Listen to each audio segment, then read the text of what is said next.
Make sure to subscribe. Hey everybody, welcome back to my channel.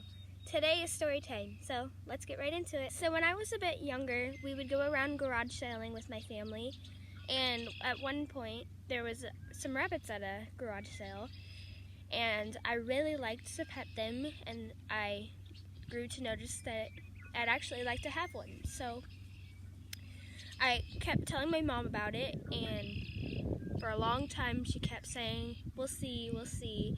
So a month before my 12th birthday, we were going to go pick up a present for my dad's birthday, and when we got there, the lady came out holding a box and they set it on my lap, and my mom told me to open it, and she said, "Happy early birthday," and I was completely shocked because I wasn't expecting anything yet. And I opened it, and there was this beautiful white and brown rabbit in there, and I was so happy. So my sister was filming the whole thing, and we were so excited that we were getting a new pet, and I ended up naming the rabbit Daisy. She didn't really like to be held, and she was kind of a little shy, and I had her for a while, and a couple days after I got her, she stopped eating her food, and I was telling my mom about it, and Mom was like, she's probably just not hungry right now and stuff. And we looked it up, and we were starting to think that she was pregnant, and then my mom was like, oh no, I don't want to have babies, and I don't know what we're gonna do with them. And it ended up a week later, after getting her, she passed away, and we didn't know why. We think she was sick when they gave it to us. So that was really sad for me. And she's buried in my rabbit cemetery that I've created of all the rabbits that I've had that have passed away. So a month later, we were looking for a new rabbit to replace the one that had died, and we found 2 rabbits that were for sale, and they were gray Dutch, and we decided that we were going to go through with the process. So we went and picked them up, and they were so small, and I was so glad to be getting 2 this time instead of just 1.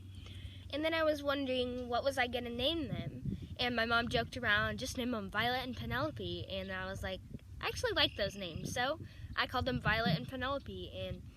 And then sadly one night I accidentally left the cage open, and Penelope jumped out and was killed by my dog. That really broke my heart, because I was like, why does this keep happening? Why do my rabbits keep dying? What does this mean for me? So then a month later, we were looking for a new rabbit to replace Penelope, because Violet was going to be really lonely because she's always had a sister with her. So we found one nearby. It was a New Zealand and Harlequin mix, and it was calico. And this is where my story begins. So you see, a couple months later, my mom was outside, and she glanced up at my rabbits and noticed that the little calico one was jumping on top of Violet. And I was like, okay, so what? Sometimes they do that. They're just playing. And she was like, that doesn't look like playing to me. So I went out and checked, and it turned out that cute little calico rabbit that I had named Cupcake was actually a boy. I was kind of devastated. My sister made fun of me, saying, like, Peter Cottontail came hopping through the forest, you know, that song. And so I was like, now she's probably gonna have babies. Once again, my mom was worried, like, are these gonna sell well? Are we gonna be able to get rid of them? And luckily we were, and we separated Violet and Baxter. I got another hutch and put him in it.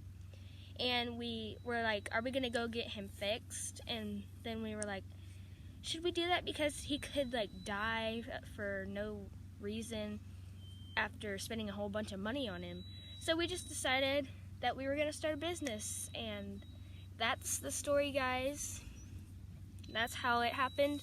Somebody that had raised rabbits all their life had mistaken a female for a male.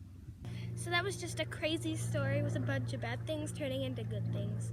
And that's just what God does sometimes. He lets bad things happen for even better things to come out of it. And I so much am thankful for that, because otherwise I wouldn't get a chance to see what a baby bunny would look like when it was born. And I've had so many great experiences being a rabbit breeder. It's been an amazing thing for me, because when I get older and graduate, I want to be a veterinarian, so this is just a first-hand look at some parts of the animals. And I just can't wait to see what the future of rabbit breeding holds for me. So that's going to do it, guys. Make sure to please like and subscribe, share this video with your friends, and we'll see you on our next adventure. Bye!